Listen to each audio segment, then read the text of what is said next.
یہ صرف عرض وطن پاکستان کی کہانی نہیں ہے، پورے 56-57 اسلامی ملک ہمدردی کے دو بول بولنے سے قبل بھی ان لفظوں کو تولتے ہیں کہ اس سے کسی کی ناراضگی تو نہیں ہوتی۔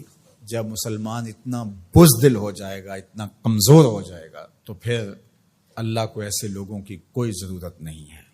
پھر ذلت، رسوائی، نکبت مقدر ہوگی اور وہ آپ کے سامنے ہے۔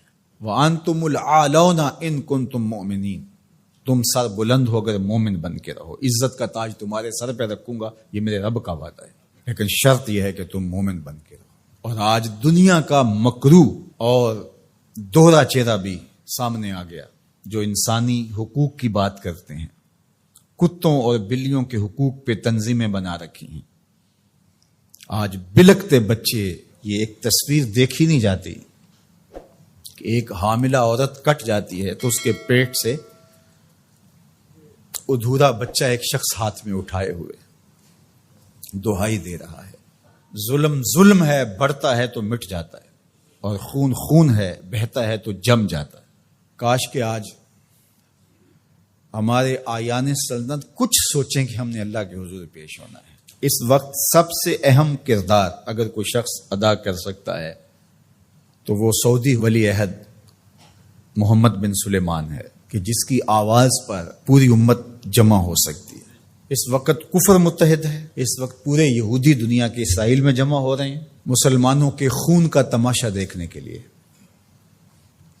اور 56-57 اسلامی ملک ان کو پرواہ ہی نہیں ہے۔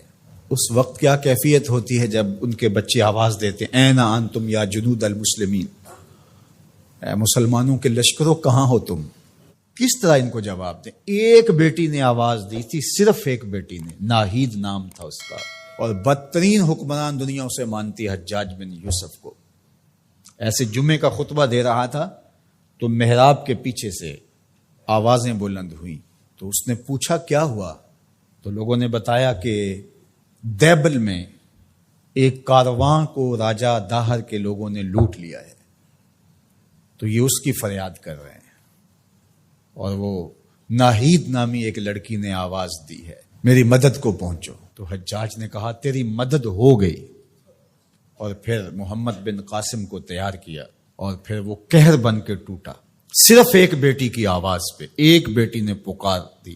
آج کتنی بیٹیاں ہیں، کتنے بچے ہیں، آج وہ نام لے لے کے آوازیں دے رہے ہیں، لیکن ہے کہ کسی کی زندگی کا لف و نشر غیر مرتب ہو، کسی کی نیند میں خلل آ جائے، کسی کے عیش و عشرت میں، کسی کے طرز زندگی میں فرق پڑ جائے۔ بے حسی کی یہ کیفیت ماضی میں کبھی نہیں دیکھی تھی جو آج دیکھنے کو مل رہی ہے۔ آہستہ آہستہ ہمیں مادیت زدہ کر کے، مسائل میں الجھا کر کے ہمیں اس جگہ پہ کھڑا کر دیا گیا کہ ہم کسی قابل نہیں رہے۔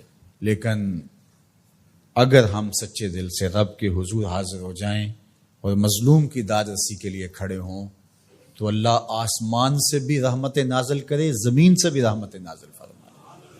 اللہ آسانیاں کرے اور فلسطینیوں کو کامل فتح یاب فرمائے، اور اللہ اس امت کو کھویا ہوا وقار دے، اور 56 اسلامی ممالک کو غیرت مند حکمران عطا فرمائے، اور اپنی خاص کرم نوازی اللہ میرے وطن اور تمام بلاد اسلامیہ کے شامل حال فرمائے۔